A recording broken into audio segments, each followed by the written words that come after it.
Oke. Assalamualaikum warahmatullahi wabarakatuh. Waalaikumsalam warahmatullahi wabarakatuh. Halo adik-adik semuanya. Oke. Hai. Sebelumnya sudah ada tahu belum siapa nama kakak? Belum. Oke. Nah, nama kakak itu Ezedin Yazid Nasrullah. Nah, biasa dipanggil Yazid atau kayak Yazid aja ya panggilnya. Iya. Nah, kakak berasal dari kampus Universitas Ibnu Khaldun, jurusan Pendidikan Agama Islam. Nah, jadi kalau kalian mau main-main bisa ke Ibnu Khaldun ya, misalkan mau sharing atau melihat review survei kan, kali aja kalian mau masuk ke Universitas Ibnu Khaldun. Oke ya,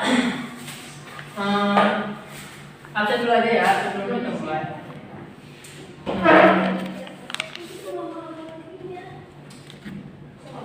Baik, untuk absen pertama Sophia Nur Kamila hadir. Oke, selanjutnya Ernawati Hadiro. Oke, Riani Muzakia Hadiro. hadir. Oke, Julpan Sahandi Hadiro. hadir. Dan terakhir Kelvin Al-Haidar hadir.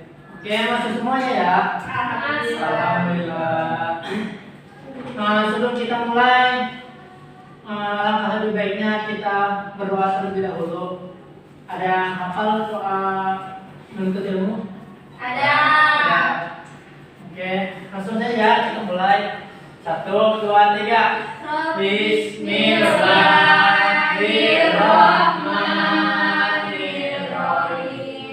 Rabbi inni ilman warzuqni fahman. Rabbi sadri wa yassir li amri wahlul 'uqdatam min lisani yafqahu qawli. Amin. Alhamdulillah. Langsung saja kita masuk kepada pemateri. Di sini kakak ingin membahas mengenai mata pelajaran Al-Quran dan Hadis dengan tema indahnya ikhlas dalam ibadah. Nah, sebelum kita masuk, kakak ingin bertanya nih, ada yang tahu nggak apa itu ikhlas? Ada yang tahu? Oke, dari Julpa apa ini? Ikhlas itu perbuatan yang kita lakukan dengan apa namanya? Dengan apa ya lo? Dengan hati. berbuat ketulusan dengan niat karena Allah Taala. Oke. Ikhlas berdasarkan Buya Hamka bahwasanya ikhlas adalah bersih dari segala sesuatu yang bisa mengotori. Artinya apa? Ikhlas ini bersih tanpa adanya tercampurnya noda-noda penyakit dari hati, penyakit hati. Seperti apa? Seperti ria, terus hasud, terus juga ikhlas itu bersih dari ucapan-ucapan yang kotor. Terus bersih dari kedungal gitu kan. Artinya apa? Artinya ikhlas itu menerima segala sesuatu karena Allah Ta'ala. Begitu. Lalu ibadah. Nah, ibadah. Ada yang tahu apa itu ibadah? Nggak ada ya? Iya. Oke. Tahu. Oke, saudari Erna, apa itu ibadah? Ya, Menjalankan perintah Allah dan menjauhi. menjauhi larangan Allah. Nah, betul sekali. Jadi ibadah itu mentaati segala perintah Allah dan menjauhi segala larangan. Oke, lanjut ya. Ya.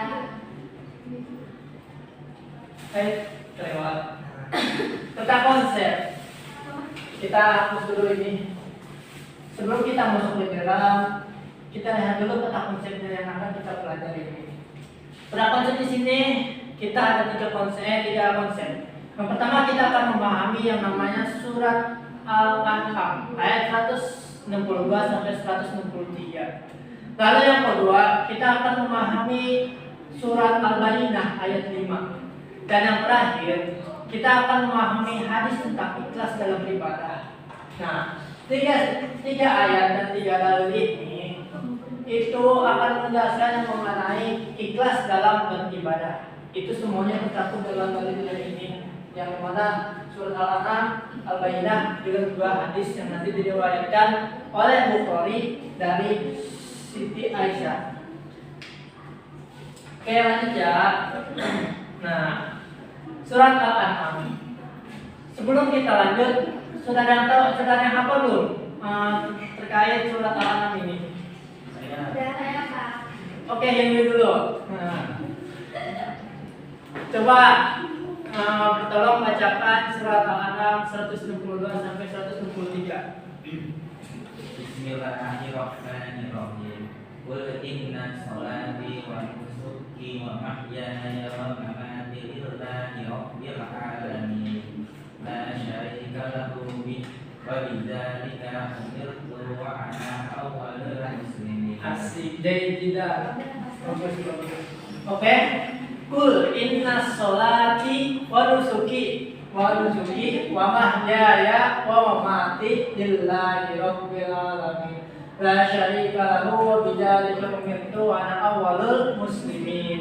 Ini sering kita ucapkan pada saat, ada yang tahu? Ayat ini sering diucapkan pada saat apa? Pada saat At-tahiyatul. Takbiratul ihram. Bukan. baca sholat.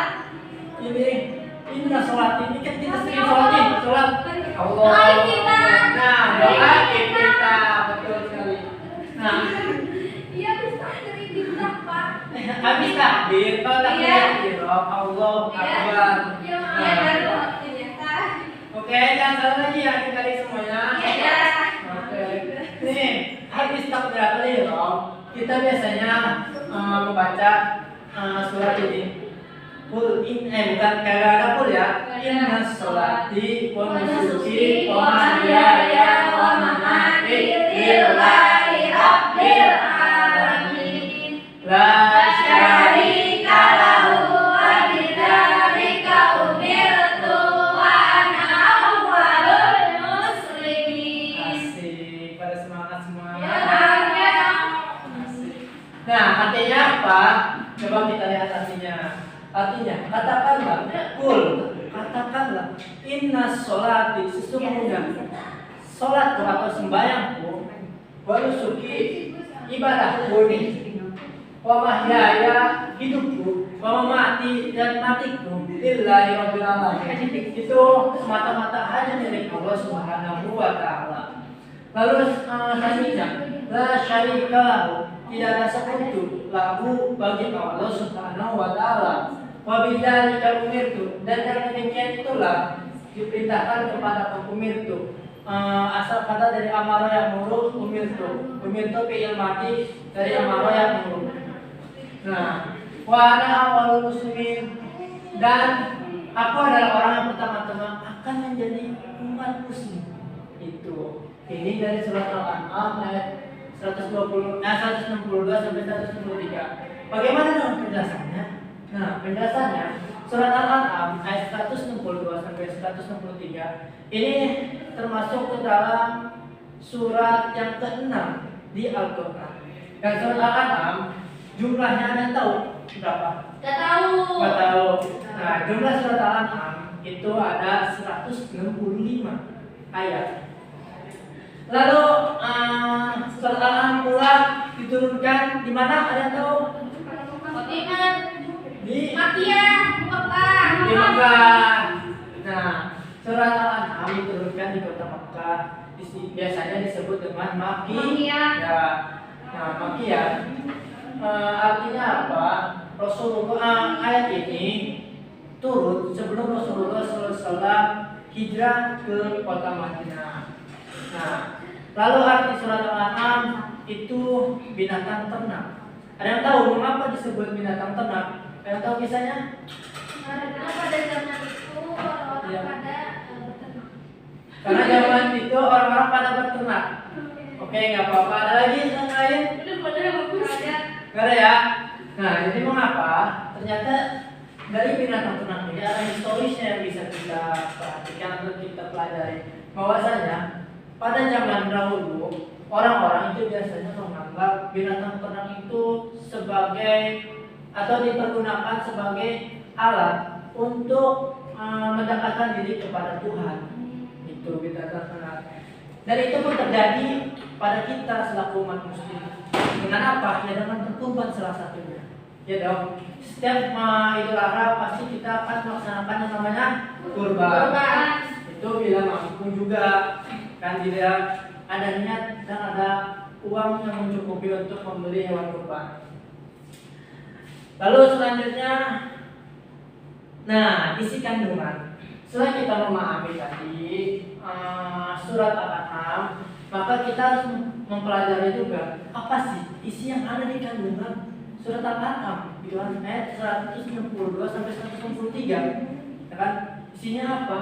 Yang pertama, itu perintah Allah kepada umatnya untuk berkeyakinan, untuk sholat, untuk hidup dan matinya hanya untuk Allah. Nah dari sini kita bisa tahu bahwasanya dalam ayat Al-An'am 162 dan 163 itu mengajarkan kepada kita untuk apa? Untuk ikhlas, untuk selalu beribadah taat kepada Allah Subhanahu Wa Taala tanpa adanya rasa ria.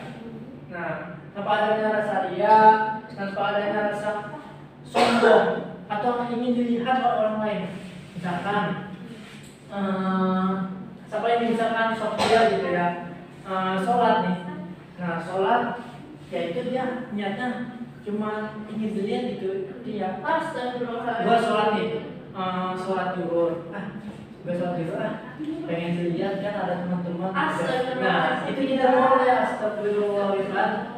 Melainkan kita sholatnya harus benar karena Allah billahi ta'ala, tanpa adanya tercampur sombong, ria ataupun penyakit-penyakit hati lainnya seperti itu. Lalu yang kedua, kandungannya apa? Allah sebagai Tuhan semesta alam. Kita di sini selaku orang yang beragama Islam, pasti kita meyakini dong yang namanya Allah Subhanahu Wa Taala. Kan? Allahu Ahad, Allahu Somad, lam yalid wa lam yulad wa lam yakul lahu kufuwan ahad. Tiada Tuhan selain Allah, Allah Maha Esa, tidak ada sekutu baginya. Allah Tuhan semesta alam yang patut kita sembah dan patut kita taati. Oke deh ya, perintah Allah kepada manusia untuk ikhlas dalam beribadah dan beramal. Nah, kalau yang tadi kan kita berkeyakinan sholat, hidup hanya untuk Allah. Kalau yang ketiga, itu kita ikhlas dalam beribadah, sama yang tadi telah saya jelaskan. Tapi juga selain ibadah, kita harus ikhlas dalam apa? Dalam beramal soleh. Ketika kita melakukan sedekah kepada seseorang atau kepada orang yang membutuhkan, hendaknya hati kita harus ikhlas karena Allah Taala juga. Saya ingin bersedekah kepada fakir miskin. Nah, itu tidak boleh ada sedikit pun rasa di hati itu ingin dapat imbalan dari seseorang tersebut. Tidak boleh. Melainkan kita harus ikhlas. Bismillahirrahmanirrahim. Saya berniat bersedekah kepada fakir miskin karena Allah Ta'ala.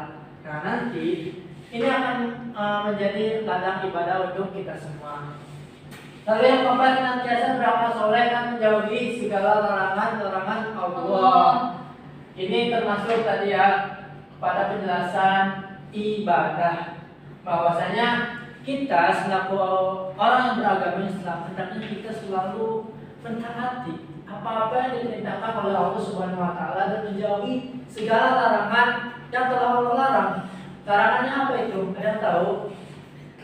Contoh larangan, gitu kan? Contoh larangan yang Allah mencuri, mabuk, ada lagi? Menyolong. Coba ada itu mencuri. Berjudi, ada lagi? Contoh dari larangan-larangan Allah. Nah, durhaka pada orang tua, terus riba. Oke. Ya.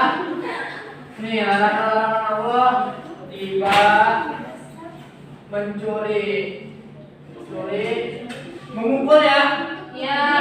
Memukul dan lain sebagainya.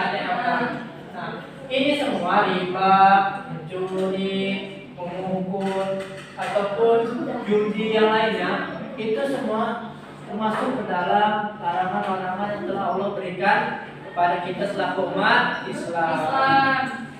Dan kita harus menjauhi hal-hal tersebut, jangan sekali-sekali mendekatinya. Karena dari segala sesuatu yang kita lakukan itu akan berdampak kepada kita semua. Kalau kita melakukan hal-hal baik, maka kita akan mendapatkan yang namanya pahala, ya, pahala. Nih, pahala. Tapi kalau kita melakukan atau kita melanggar larangan Allah, maka kita akan mendapatkan yang namanya dosa. Nah, ini nanti akan menjadi amal kita untuk nanti ke depannya. Untuk nanti kita dihisab. Apakah timbangan kita berat dengan pahala atau berat dengan dosa? Tentu kita semua mau mendapatkan dosa. Pasti kita tentu akan mendapat pahala karena kita akan menuju surga. Lanjut ya, kita hapus dulu ini. Oke, lanjut slide selanjutnya. Nah, kita akan memahami surat Al-Bayyinah setelah kita mempelajari surat Al-An'am. Maka kita akan belajar surat Al-Bayyinah ayat 5. Nah, ada apa? Surat Al-Bayyinah? Ada? Oke, sama nih. Karena tolong bacakan surat Al-Bayyinah ayat 5. A'udzu billahi minasyaitonir rajim. Bismillahirrahmanirrahim. Wa ma umiru illa liya'budullaha mukhlishina lahud-din wa yuqimus sholata wa yutuz zakata wa dzalika dinul qayyim. Asik, mantap. Subhanallah. Masyaallah. Oke, semuanya ya, kita baca bareng-bareng ya. 1, 2, 3. Bismillahirrahmanirrahim. Wa ma umiru illa liya'budullaha mukhlishina lahud-din hunafa wa yuqimus sholata wa yu'tuz zakata wa dzalika dinul qayyimah. Asik. Sadaqallah. Pintar-pintar semuanya. Alhamdulillah. Semoga kita semua menjadi anak yang soleh dan salehah. Amin. Oke, tadi kita udah membaca suratnya. Sekarang kita artinya apa? Padahal mereka tidak disuruh, wa ma umiru. Padahal mereka tidak disuruh illa liya'budullah, kecuali hanya untuk liya'budu, menyembah Allah, kepada Allah Subhanahu wa taala. Allah di sini, kata Allah ini menjadi maf'ulun bih daripada kata liya'budu. Nah, mukhlishina dengan mengartikan ketaatan kepada agama, hunafa yang lurus. Nah, wa yuqimus shalah, maka dirikanlah salat. Wa yutuz zakat, dan diberikanlah zakat.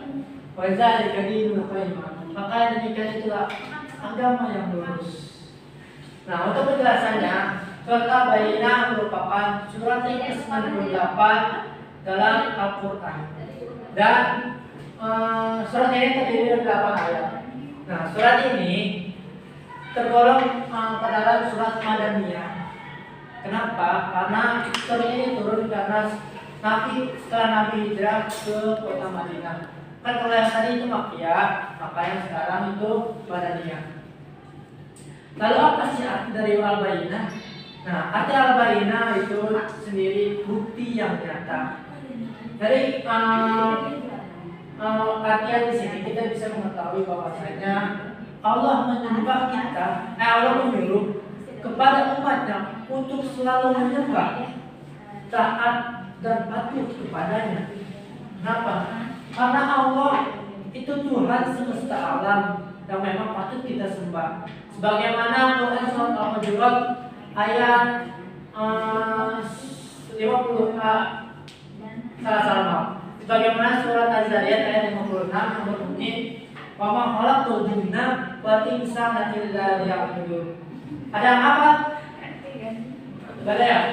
Nah, artinya tidaklah aku menciptakan manusia dan yang melainkan hanya untuk menyembah kepada Allah. Nah, garis besarnya itu menyembah kepada Allah. Nah, yang kedua, garis besarnya apa? Itu garis besarnya itu agama yang lurus. Ad-din hunafa'a. Ad-din hunafa'a. Agama yang lurus, maksudnya apa agama yang lurus? Agama yang lurus itu mengartikan bahwasanya agama yang tidak tercampur, agama yang tidak tercampur dengan itu yang tadi yang penyakit hati, lalu tidak tercampur dengan kesyirikan, syirik dan kemusyrikan. Nah, agama yang lurus itu tidak tercampur yang namanya syirik. Tahukah kalian apa itu syirik? Syirik itu menyekutukan Allah Subhanahu wa Ta'ala.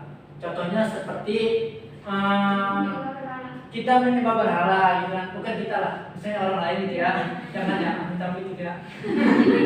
Jangan sampai kita menyembah Allah. Contohnya aja itu orang kafir gitu ya. Itu menyembah berhala, terus menyembah apa? Menyembah setan biasanya kan, menyembah patung, menyembah apapun itu selain daripada Allah Subhanahu wa Ta'ala, itu namanya syirik. Terlebih lagi syirik itu terletak di dalam hati, gitu kan. Nah, kalau hati kita sudah menduakan Allah, namanya itu syirik. Siapa sih yang mau diduakan? Kan kamu ya? Kita kalau bersuami juga ataupun istri kan nggak mau ya? Iya. Istri ini mau punya istri dua, apalagi pasti nggak mau kan? Punya istri dua. Nah, begitu juga dengan Allah. Allah tidak mau diduakan, melainkan Allah tunggal satu Maha Esa. Lalu musyrik tidak jauh-jauh dengan yang namanya syirik. Sama sebetulnya maknanya dan tujuannya. Kalau musyrik itu kita sama aja kalau kita melakukan ibadah gitu. Maka kalau ada perasaan kita dengan sesuatu hal lain atau perasaan kita meyakini sesuatu selain Allah, maka itu musyrik. Kalau yang kedua kita disuruh untuk sholat, lagi sholat. Wah, dengan sholat kan kita mau pertanyakan, wah, ada apa sih sholat selalu disebut-sebut? Nah, ternyata sholat itu sebagai tiang agama. Nah, tiang agama Islam. Kalau kita ibarat rumah, kalau rumah nggak ada tiang, ya, contoh nih rumah nih. Nah, ini rumah ya ceritanya ya. Nah, ini tiang nih. Nah, kalau ini tiang nih, kalau ini kita robohin, kalau ini kita nggak ada ya. Nah, ini rumah nggak bakal jadi, malah akan ambruk roboh. Nah, begitu juga dengan keyakinan. Ketika sholat kita ditinggalkan, sholat kita diabaikan, dilalaikan, maka yang ada tiang kekokohan kita itu akan meluntur sedikit demi sedikit. Gitu, jadi sholat. Lalu yang kedua itu menunaikan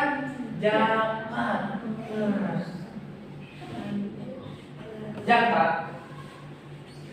Zakat di sini untuk mensucikan jiwa, mensucikan harta benda kita. Dan di mana harta benda kita itu masih ada milik hak orang lain, maka dengan zakat kita bisa memberikan hak harta yang kita miliki kepada orang lain dengan cara mensucikan harta. Lalu, nah isi kandungannya ya. Kita hapus dulu yang ini. Di sini isi kandungannya kita sama-sama bisa lihat ada 3. Yang pertama itu perintah untuk beribadah kepada Allah. Tadi ya sudah dijelaskan. Mentaati segala ajaran Allah dengan lurus. Nah, data tercampurnya iya dan syirik. Yang dimana kita telah saya jelaskan, yang dimana saya udah jelaskan tadi yang namanya riya. Ini dilihat orang gitu ya. Ketika kita bertahan, misalkan kita beribadah, ibadah apapun, haji atau puasa, nah kita jangan ada sekali tercampur yang namanya sifat riya dan juga syirik. Yang kedua itu sebagai seorang muslim wajib untuk mendirikan sholat lima waktu.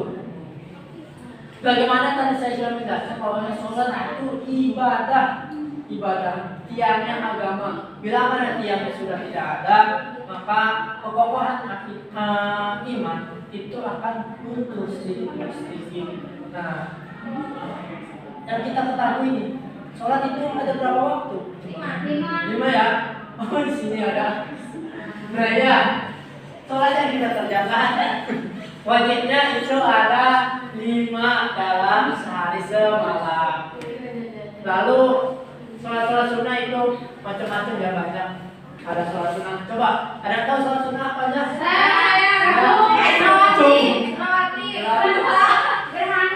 Sunnah rawatib ya. Ya, sholat sunnah. Sunnah, duha, wudu, tahajud, istikharah, dan banyak lainnya ya. Nah, ini semua sholat sunnah tak lupa harus kita kerjakan juga. Mengapa?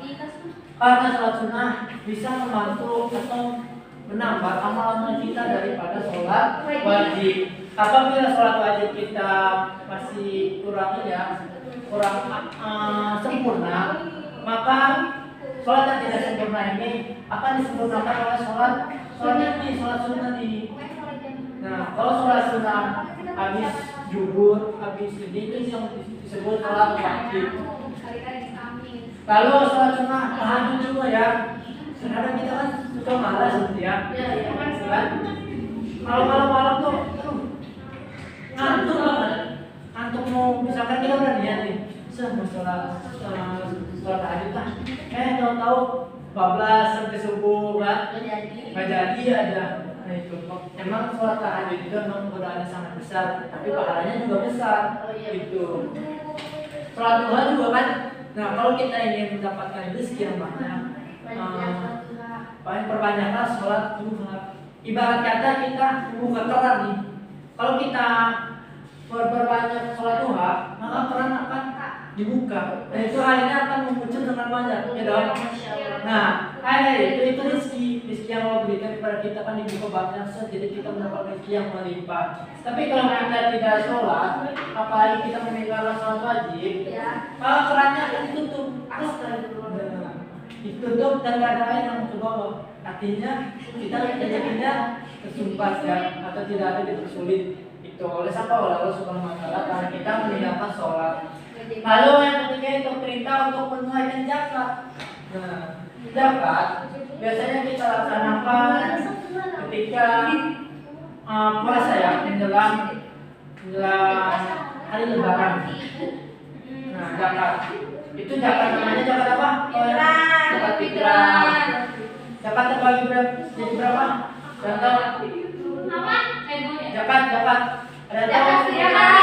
Zakat mal. Fitrah. Dan mal.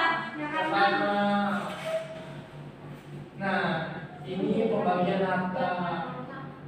Nah, kalau zakat fitrah itu dengan makanan pokok. Tergantung beras, duit. Nah, biasanya kalau di kita itu bisa dengan beras karena makanan pokok kita beras.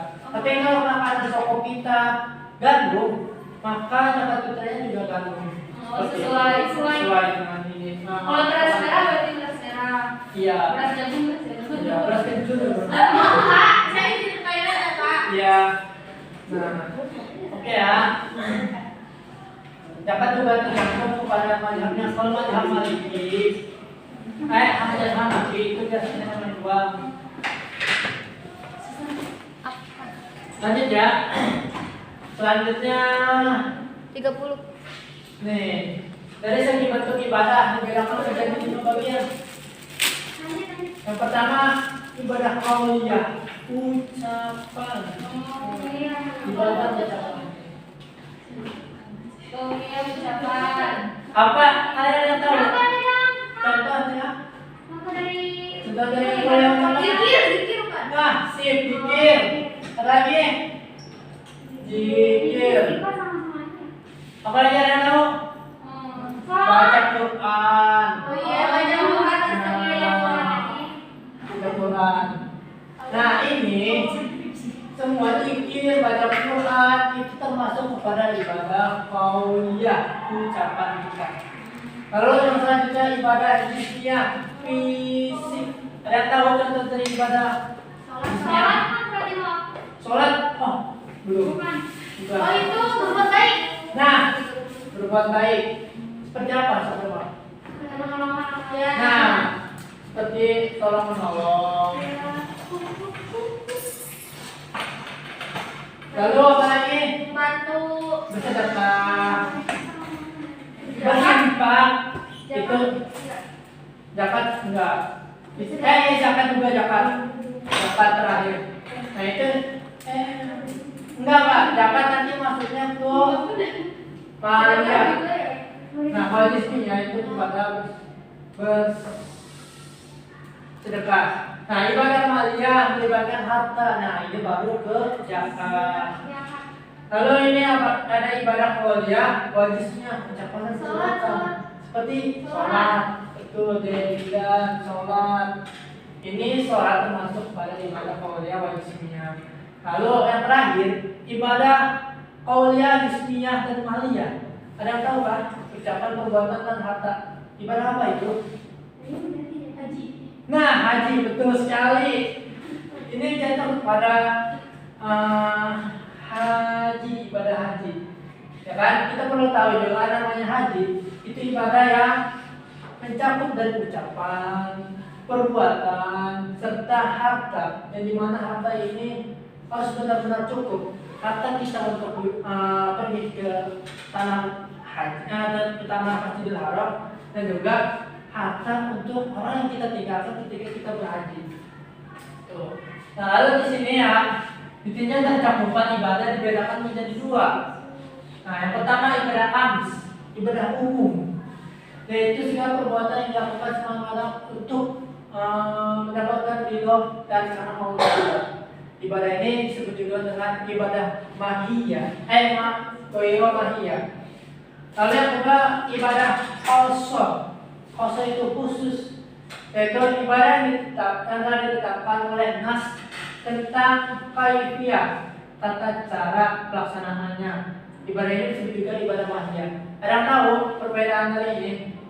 Ada. Nah, kalau ibadah khosah, kalau ibadah ammah itu ibadah yang tadi yang mencakup umum, seperti tolak menolong, bersedekah, berinfak, itu masuknya ke ammah. Tapi kalau ibadah khusus, ibadah telah ditetapkan tata caranya. Tata cara seperti apa? Seperti sholat, puasa, zakat, haji. Itu ada tata caranya ya. Nah, kalau haji seperti apa tata caranya? Sholat seperti apa? Rukunya seperti apa? Ininya tangannya seperti apa? Sholat kan? Nah, itu tata cara daripada khosah. Ini masuk kepada ibadah khosah. Lalu selanjutnya itu ada apa sih ya? Hadis tentang indahnya beribadah. Di sini kita bisa lihat langsung saja kita kepada artinya. Dari Aisyah radhiyallahu anha berkata Rasulullah SAW ketika melaksanakan sholat maka beliau berdiri hingga kedua kakinya bengkak. Aisyah bertanya, wahai Rasulullah, mengapa engkau perbuat sedangkan dosamu telah diampuni, dosa lalu maupun dosa yang akan datang? Nah, lalu beliau menjawab, wahai Aisyah, bukankah seharusnya aku menjadi hamba yang banyak bersyukur? Riwayat hadis riwayat Muslim. Dari sini kita bisa melihat bahwasanya betapa ikhlasnya Rasulullah, betapa mulianya Rasulullah memberikan kita pelajaran mengenai soal ibadah gitu ya, ikhlas dalam ibadah. Sehingga kalau kita bisa melihat ini sungguh luar biasa banget Rasulullah. Sholat aja sampai kedua kakinya buka. Padahal kata Siti Aisyah juga kenapa Rasulullah melakukan ini padahal rasanya sudah diampuni, tapi Rasulullah tetap melakukannya. Gitu. Tapi kata Rasulullah apa? Agar menjadi hamba yang banyak bersyukur. Maka di sini kita bisa berpelajaran harus ikhlas dalam menjalankan segala ibadah. Lalu yang ketiga, ikhlas itu ada 3 derajat. Nah, yang pertama berdasarkan manazilul sa'ir, ikhlas dibagi 3. Yang pertama, tidak melihat amal sebagai amal. Nah, tidak mencari imbalan dari amal, tidak puas terhadap amal. Maksudnya apa? Kita beramal, kita jangan melihat itu sebagai amal. Kita bersedekah atau menolong nih. Nah, kita jangan melihat ini nih amal gua nih, gitu loh. Ini amal saya menolong orang, misalkan menolong Hilmi. Itu kita jangan melihat. Dan dulu kita tidak mencari imbalan dari apa yang telah kita berikan kepada orang lain. Lalu yang kedua, malu terhadap amal sambil berusaha. Maksudnya apa? Kita malu kepada Allah. Amal kita ini layak apa tidak nih diterima oleh Allah Subhanahu wa taala. Malu. Tetapi di samping itu, di samping malu kita, malu terhadap amal kita kepada Allah, kita tetap berusaha untuk selalu melakukan amal yang terbaik untuk Allah. Sehingga nantinya Allah akan melihat, oh ini loh ternyata kamu melakukannya dengan ikhlas, kamu beramal dengan tanpa melihat amalmu, melainkan hanya semata-mata hanya untuk aku, yaitu Allah Subhanahu wa taala. Yang ketiga, mementingkan amal, artinya apa? Melakukan amal berdasarkan ilmu agama. Ketika kita beramal, harusnya itu ada ilmunya. Kita beramal saja nih, beramal, sekarang sholat, menolong, tapi tidak tahu ilmunya itu seperti apa. Itu sama aja bohong. Iya, percuma, tidak ada yang namanya, tidak akan dinilai gitu kan oleh Allah. Ini karena dia tidak tahu dasar ilmunya gitu loh. Maka ketika kita beramal, kita harus tahu dasarnya seperti apa. Sholat ini kan dasarnya tiang agama atau ibadah. Kan kita tahu, maka ini akan menjadi nilai untuk kita semua. Nah, yang terakhir nih, perilaku orang ikhlas dan beribadah nih. Tadi kan udah jelasin, di sini ada satu senantiasa beribadah kepada Allah dan tanya caranya. Doa selalu bersyukur kepada Allah atas segala nikmat yang Dia berikan. Selalu menunaikan zakat, selalu melaksanakan sholat lima waktu. Ini semua harus kita lakukan, wajib malah. Mengapa? Karena ini termasuk ke dalam ajaran-ajaran yang Allah berikan kepada kita yang harus ditaati dan harus dipatuhi. Gitu. Jangan sampai kita ingkari daripada yang telah Allah berikan kepada kita semua, yang telah Allah ajarkan kepada kita semua. Oke? Nah, cukup sekian ya. Ini ada sedikit kata-kata penjara dari saya, dari kakak. Untuk selanjutnya mungkin ada pertanyaan ya? Tidak ada, Kak. Tidak ada ya? Oke. Tentu kita itu ini ada kan? Oke. Selanjutnya itu mungkin saya mau bilang pertanyaan dulu ya. Iya, Kak. Ya, dua aja, dua, tiga. Coba nanti kalian tolong jawab ya. Kalau ini kita matikan dulu saja deh. Gak apa-apa ya. Ganteng gitu ya. Ya, coba pertanyaan satu. Apa yang dimaksud? Apa yang dimaksud dengan ikhlas? Nah, lalu yang kedua, apa yang dimaksud ibadah? Yang ketiga, tolong bacakan surat Al-An'am ayat 162 sampai 163. Oke? Saya kasih waktu 2 menit untuk bisa menjawab soal-soal tersebut ya.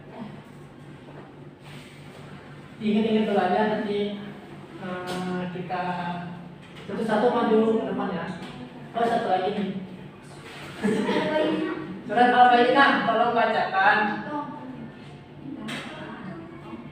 Surat Al-Bayyinah.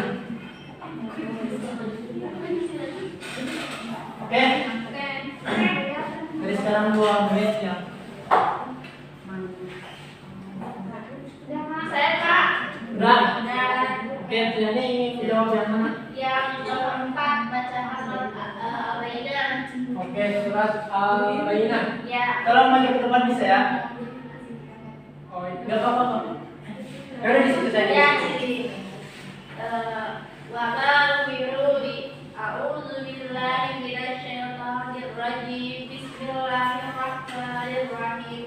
Wa ba'diru ila ya'budullaha mukhlishina lahud-din hunafa'a wa yuqimus sholata wa yu'tuz zakata wa dzalika dinul qayyim. Sadaqallahu Sadaqallah, Masya Allah. Kita sekalian Anda jahitan ya. Alhamdulillah, berarti sudah bisa menghafal ya surat Al-Bayyinah ayat 5. Gampang lah kalau kita menghafal. Yang ketiga ada yang oke, saudari Erna, silakan jawab.